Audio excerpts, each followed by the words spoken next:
India TV YouTube channel को subscribe करें और बेल आइकन दबाएं।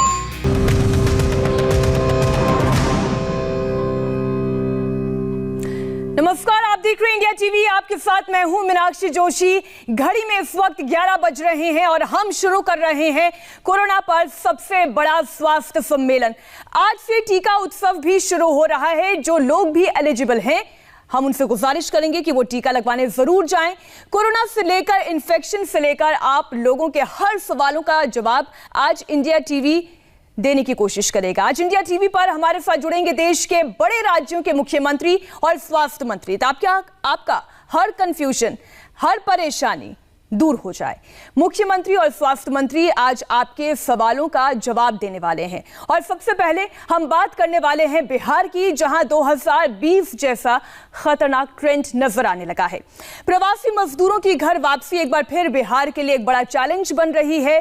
बिहार में इस चुनौती से निपटने के लिए आखिर क्या है तैयारी, क्या है पूरा एक्शन प्लान, ये बताने के लिए हमारे साथ जुड़ रहे हैं बिहार के स्वास्थ्य मंत्री मंगल पांडे जी। स्वागत है आपका मंगल पांडे जी इंडिया टीवी पर।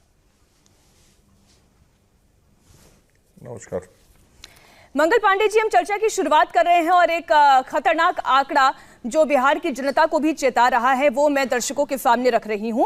पिछले साल मार्च, अप्रैल और मई, इन 3 महीनों के जितने टोटल कोरोना केसेस थे, आज की तारीख में उतने कोरोना केसेस एक दिन में सामने आ रहे हैं। बीते 24 घंटे में 3,469 केसेस सामने आए हैं। सर, आप लोगों की सरकार की क्या है तैयारी?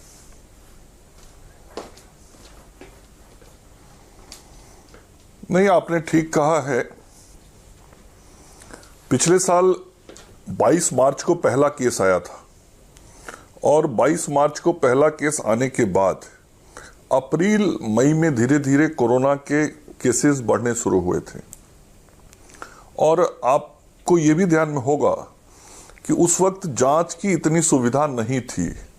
मतलब आज जिस संख्या में हम जांच कर रहे हैं वो आंकड़ा उस वक्त नहीं था। तो स्वाभाविक है, जब जांच कम हो रहा था तो पॉजिटिव केसेस कम आ रहे थे। आज की तारीख में हम देखेंगे तो ये कोरोना का दूसरा पीक आ गया है और ये पूरे देश के अंदर है। और देश की तुलना यदि आप बिहार से करें तो आपको ये ध्यान में आएगा कि देश के कई बड़ी राज्यों की तुलना में बिहार में उसकी तुलना में अभी भी नियंत्रण है, लेकिन केसेस बढ़े हैं। कल एक दिन में लगभग 3500 केस आया है। आपने ठीक कहा। पहले प्रतिदिन हम जो मार्च, अप्रैल, मई की बात आपने की, मार्च, अप्रैल, मई के महीने में पिछले साल हम लोग प्रतिदिन 3-4 हजार ही जांच कर पाते थे और आज की स्थिति यह है कि हम 90,000 से अधिक जांच कर रहे हैं।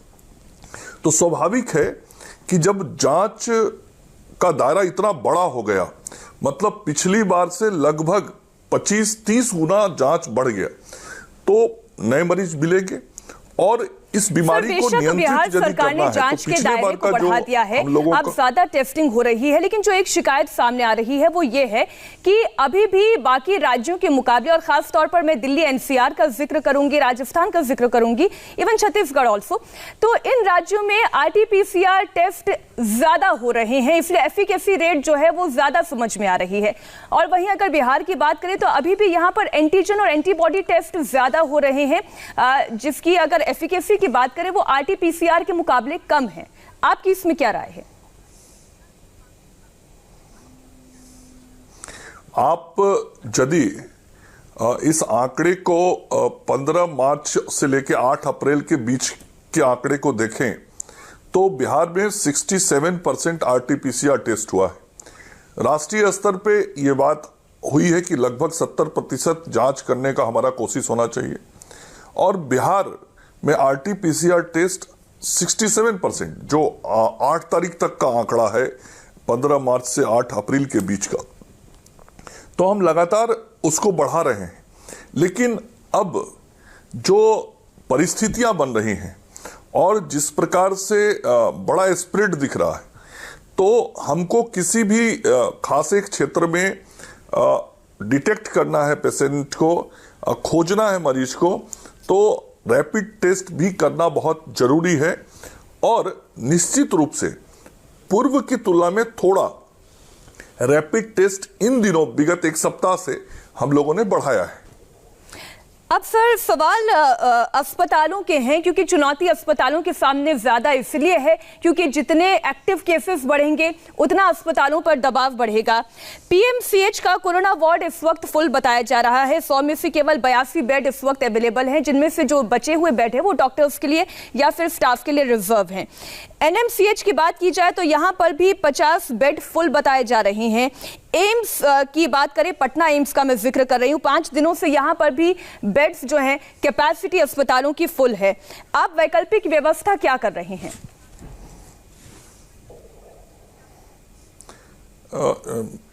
ये आपने ठीक कहा और हम सब लोग के ध्यान में है कि विगत 10 दिनों में ये स्प्रेड हुआ है और हम सब लोगों ने उसी अनुसार तैयारी की है। एम्स में भी लगभग 30 बेड हम लोगों ने बढ़ाए और पीएमसीएच एनएमसीएच में जब विगत दिनों में कोरोना के केसेस काफ़ी कम हो गए थे तो अन्य बीमारियों के इलाज वहाँ शुरू हुए थे, वहाँ भी बेडों की संख्या को बढ़ा के हम लोगों ने 100+ किया है। और अभी कल से पटना के बगल में ईएसआई का एक हॉस्पिटल है, उस हॉस्पिटल में भी नई व्यवस्था हम लोगों ने शुरू कर दी है और वहाँ भी 50 बेड की शुरुआत हो गई है। वहाँ भी बेड की संख्या बढ़ाई जाए, उस दिशा में हम सब लोग प्रयास कर रहे हैं। और आगे आने वाले समय में जो हमारे डेडिकेटेड कोविड हॉस्पिटल हैं, ये डीसीएच जो मेडिकल कॉलेज हॉस्पिटल्स के अंदर हैं, इनके अंदर बेडों की संख्या अगले एक सप्ताह के अंदर और हम बढ़ाएं, इसकी पूरी तैयारी हम लोगों ने कर ली है। एक और समस्या जो बिहार की है वो हमने पिछले साल कोरोना के काल में भी देखी और इस बार भी देख रहे हैं। जैसे ही महाराष्ट्र में लॉकडाउन की स्थिति बन रही है, वैसे ही जो बिहार के प्रवासी महाराष्ट्र के अलग अलग शहरों में काम कर रहे हैं और खास तौर पर मुंबई में, वो वापस अपने अपने घरों की तरफ लौट रहे हैं। और जो नया आंकड़ा है वो ये बताता है कि 425 यात्री जो पटना पहुंचे हैं उनमें से 44 पॉजिटिव पाए गए हैं। तो इसे काउंटर करने के लिए बिहार सरकार की क्या तैयारी है? नहीं, आपने देखा होगा जो पूरा राष्ट्रीय आंकड़ा है, उस पूरे राष्ट्रीय आंकड़े को देखेंगे तो उसमें से लगभग 50% केस महाराष्ट्र राज्य के अंदर दिख रहा है। इसका मतलब है कि वहां स्प्रेड ज्यादा है और जब वहां से हमारे लोग अपने लोग वापस आ रहे हैं तो उनके स्वास्थ्य की चिंता भी हम लोगों को करनी है और वो जब अपने परिवार में लौट के जाएंगे तो परिवार के भी स्वास्थ्य की चिंता करनी है। और इसलिए जो खास करके महाराष्ट्र से हमारे भाई बंधु आ रहे हैं, हम उनकी पूरी सघनता से जांच की कोशिश कर रहे हैं, सघनता से जांच कर रहे हैं ताकि वो घर लौट के जाएं तो स्वस्थ जाएं घर पे, ताकि घर में किसी को फिर ये कोरोना पॉजिटिव ना होना पड़े। और इसीलिए जो आपने एंटीजन किट की बात की, ऐसे रेलवे स्टेशंस पे हम थोड़ा एंटीजन किट के टेस्ट के नंबर्स को हम लोगों ने बढ़ाया है। और ये जो आपने कहा कि 400 में 40-44 लोग पॉजिटिव दिखाई पड़े, तो यही हमारे सफलता का कारण होगा। जब उन लोगों की पॉजिटिविटी हमारे सामने आ जाती है, वो पॉजिटिव हैं, तो उनको तुरंत हम लोग आइसोलेट करते हैं, उनका ट्रीटमेंट शुरू कर देते हैं। और उनका जब ट्रीटमेंट शुरू हो जाता है तो स्वाभाविक है कि वो जो जाके चेन बनाएंगे या स्प्रेड करेंगे, हम उस चेन को ब्रेक करते हैं। मंगल पांडे जी, समस्या ये है कि अब ये जो नया वेरिएंट है कोरोना का, वो शहरों से गांवों की तरफ आगे बढ़ रहा है। ऐसे में अनुमंडल स्तर पर किस तरीके से बिहार सरकार तैयारी कर रही है? हम लोगों ने अभी 5-6 दिन पहले एक निर्णय किया, सभी जिलाधिकारी और हमारे जो चीफ मेडिकल ऑफिसर हैं, सिविल सर्जन बिहार में हम लोग कहते हैं, पुलिस अधिकारियों के साथ माननीय मुख्यमंत्री जी और हम सब लोगों ने बैठक किया।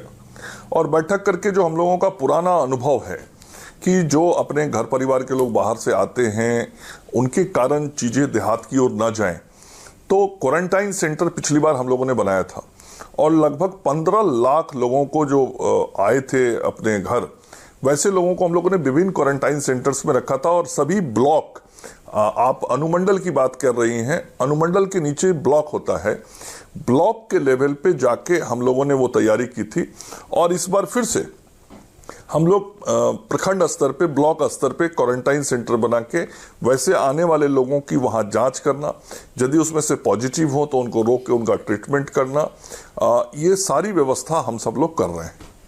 अब बिहार से एक और जो समस्या भी है और शिकायत भी है जो फ्रंट लाइन वॉरियर्स की है, वो मैं आपके सामने रख रही हूं क्योंकि आपकी जिम्मेदारी है अपने फ्रंट लाइन वॉरियर्स की भी सेवा करना।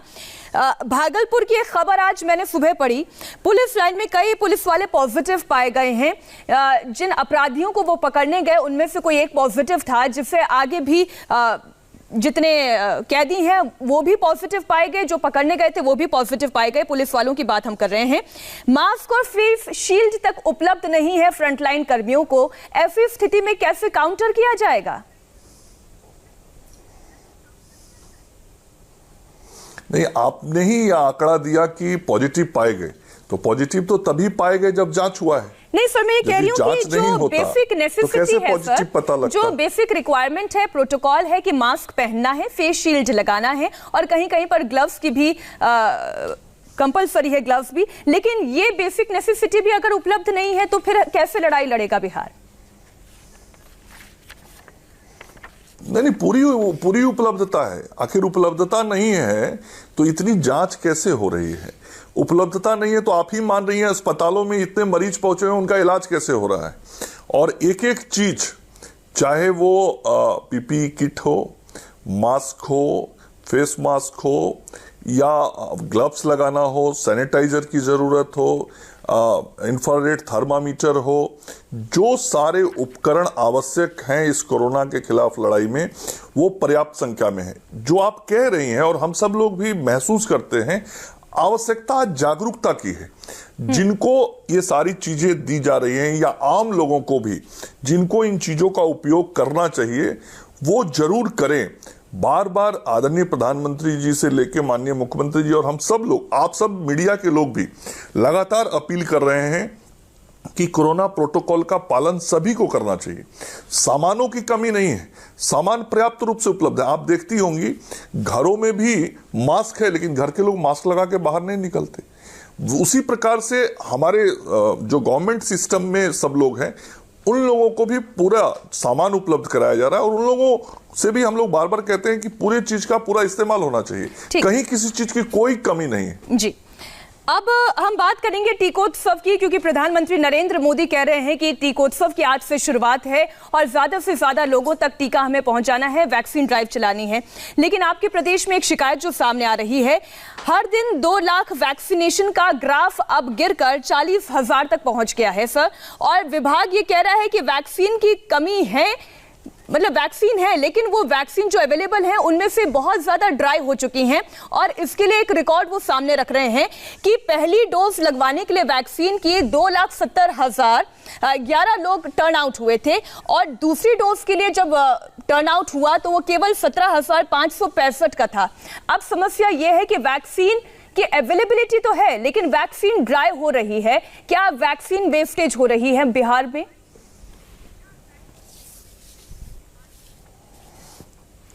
पहले तो मैं आपको स्पष्ट करूं, कल का आंकड़ा आपको दे दूं जी। कल 3,64,786 लोगों को टीका दिया गया है।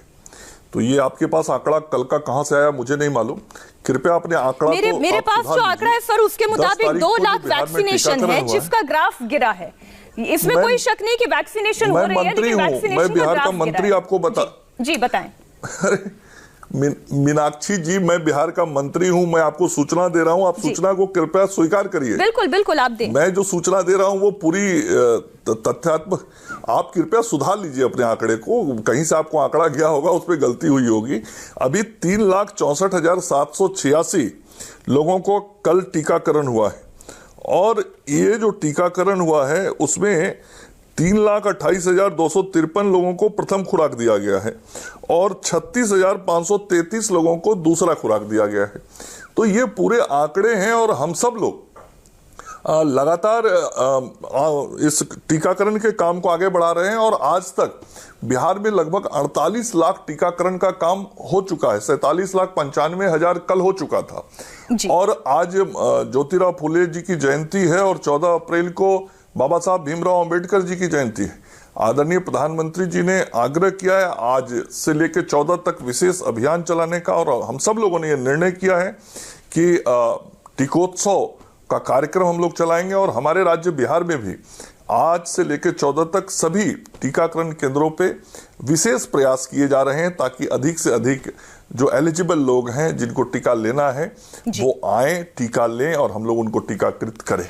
सर, मैं एलिजिबिलिटी क्राइटेरिया पर आपकी सरकार की राय जानना चाहती हूँ, आपकी व्यक्तिगत राय भी मैं जानना चाहती हूँ, क्योंकि मैं देख रही हूँ मनोज कुमार झा साहब, आप जानते ही हैं, वो ये कह रहे हैं कि बिहार के 2 डीएम से उन्हें ये जानकारी मिली कि 3/4 से ज्यादा कोविड-19 के केसेस इस बार 20 से 40 आयु वर्ग के हैं। ये कोरोना वेरिएंट हम पूरे देश में देख रहे हैं कि ये वेरिएंट जो है वो जो यंगस्टर्स हैं उन्हें भी अफेक्ट कर रहा है, जो बच्चे हैं उन्हें भी। हम यंगस्टर्स की बात करते हैं।